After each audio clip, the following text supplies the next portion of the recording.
Welcome to Pharmacy Review. Today, we're diving into the Utah Board of Pharmacy and essential licensure requirements for pharmacy personnel in Utah.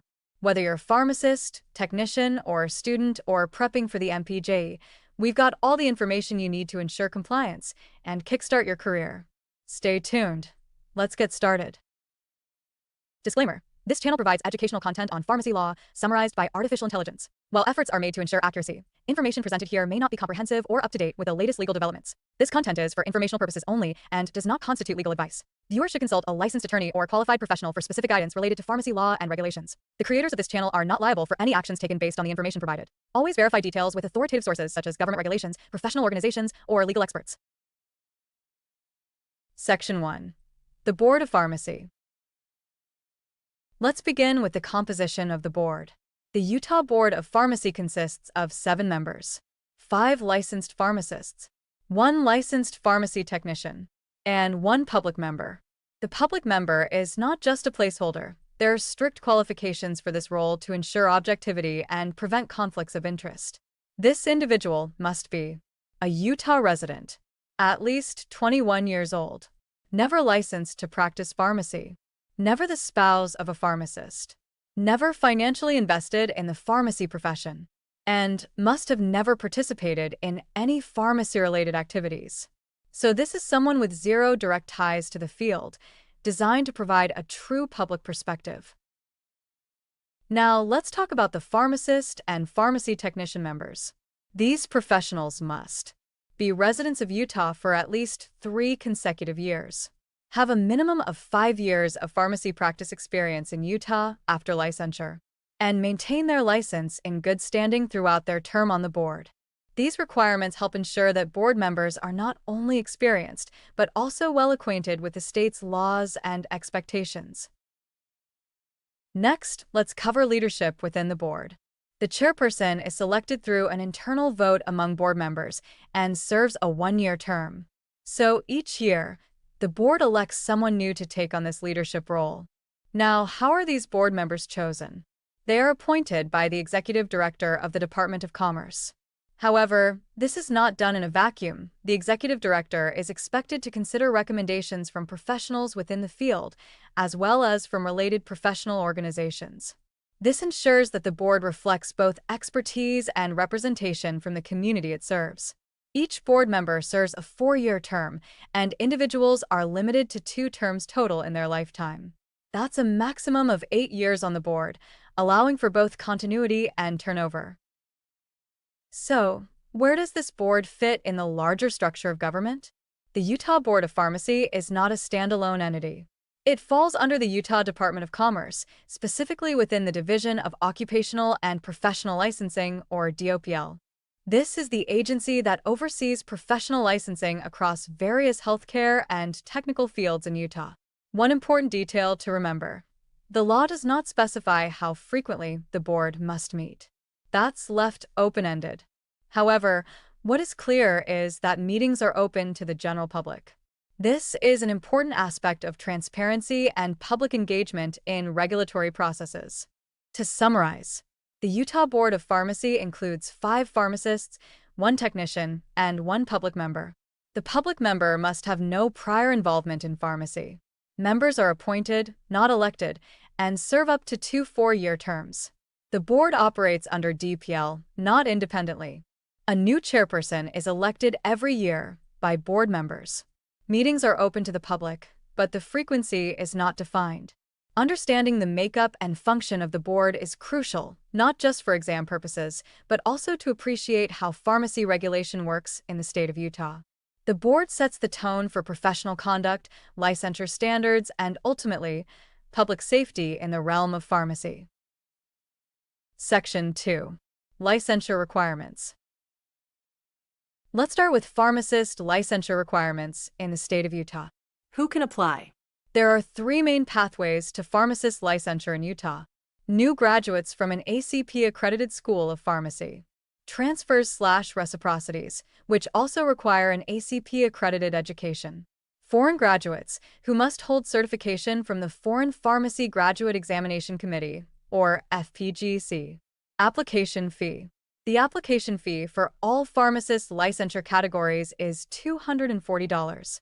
This is a one-time fee submitted with your pharmacist application to the Utah Division of Occupational and Professional Licensing, or DOPL. Let's talk about intern hours. Internship hour requirements. For U.S. graduates, 1,740 hours are required. For foreign graduates, 1,440 hours must be completed in Utah under supervision. These are documented by the DOPL and verified before licensure is granted. To qualify for licensure, applicants must have a degree from an ACP-accredited school of pharmacy or FPGC certification for foreign grads. As for exams, all applicants must pass the NAPLEX, North American Pharmacist Licensure Exam, and the Utah MPJ, Multi-State Pharmacy Jurisprudence Exam. Foreign graduates must additionally provide an FPGC certificate, a background check, official transcripts.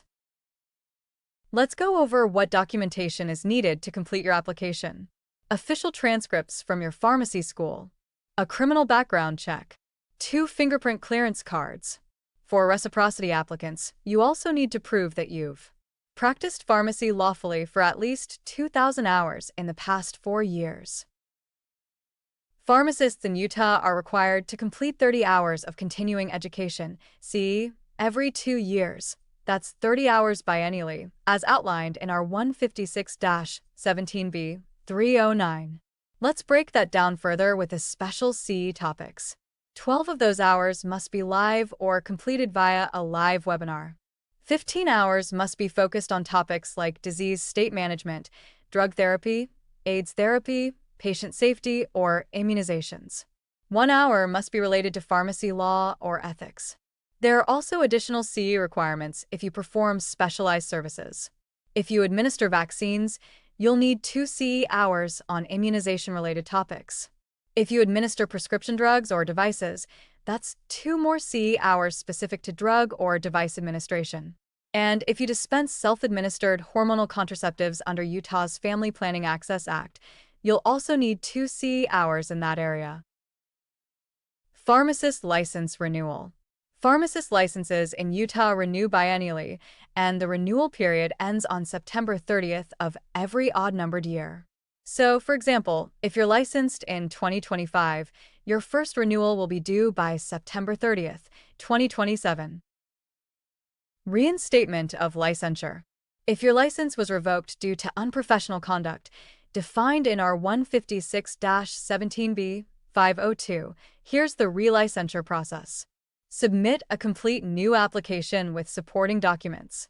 Pay all licensing fees. Provide proof that you meet all current qualifications. Show that you're currently competent to practice safely and ethically. This is governed by Rule R 156-1-308J, which specifically outlines the steps for relicensure after revocation. To be reinstated, you must submit a formal written petition to DOPL, attend a hearing and investigation process, and possibly retake exams if required. It's at the discretion of the division to grant, deny, or modify the request based on circumstances. Now, let's talk about licensure requirements for pharmacy interns and pharmacy technicians in the state of Utah. Whether you're a student preparing for your intern license, a technician in training, or someone overseeing this process, this information is essential for understanding how to get licensed and maintain compliance with state regulations. All interns in Utah must be licensed or registered with the state before they begin practice. Be a currently enrolled pharmacy student, a resident, or a fellow in a program approved by the Division of Occupational and Professional Licensing, DOPL, in collaboration with the Board of Pharmacy. Or be a graduate of a foreign pharmacy school who has received FPGC certification. That's the Foreign Pharmacy Graduate Equivalency Certification. This eligibility is outlined in Utah Code 58-17B-304. The application fee is $130. Pharmacy interns must also have a statement of current enrollment and good standing from your pharmacy school dean if you're a student, have a FPGC documentation if you're a foreign graduate, and a designated preceptor is also required for intern supervision. Here's an important note. Pharmacy intern licenses in Utah are non-renewable. That means once the license expires, typically when you graduate or your program ends, you must apply for pharmacist licensure if you're ready. Now let's shift focus to pharmacy technicians and technician trainees. Is a license or registration required? Yes, for both pharmacy technicians and technician trainees, a license or trainee registration is required before practicing in any capacity. Who can apply? For pharmacy technicians, you must demonstrate that you have no physical or mental condition that would prevent you from practicing safely and competently. You must also complete a recognized technician training program and pass a national certification exam. For technician trainees, you must be enrolled in one of the following approved programs. A program approved by the division before April 30th, 2014. An ASHB-accredited program, or one with ESHB candidate status at time of completion. The National Pharmacy Technician Association, NPTA, online program. Pharmacy Technicians University, a training program conducted by a branch of the U.S. Armed Forces. These are all listed in the Pharmacy Technician Trainee application and governed by 58-17B-305.1. Application/licensure fees. For pharmacy technicians, the fee is $90. For technician trainees, the fee is $50. Training and certification requirements. To be licensed as a pharmacy technician, you must complete one of the approved training programs listed earlier. Finish at least 180 hours of supervised practical training in a licensed pharmacy. Provide written protocols and evaluation guidelines for your training pharmacist, and submit proof of passing a national certification exam, such as the XCPT or PTCB. Trainees must also submit a criminal background check, proof of program enrollment, medical clearance showing you're fit to practice safely. Pharmacy technician licenses must be renewed every 2 years by September 30th of odd-numbered years. Require 20 hours of continuing education (CE) during each renewal period, as stated in our 156-17B 309. This includes 6 hours of live or technology-enabled learning, 1 hour in pharmacy law or ethics, 2 hours in vaccine-related topics if you administer vaccines. Technician trainee licenses. These are non-renewable. Once your training is complete, you'll need to apply for full technician licensure. Thanks for watching Pharmacy Review. If you found this video helpful, don't forget to like, subscribe, and hit the notification bell to stay updated on all things pharmacy. Got questions or suggestions? Drop them in the comments below.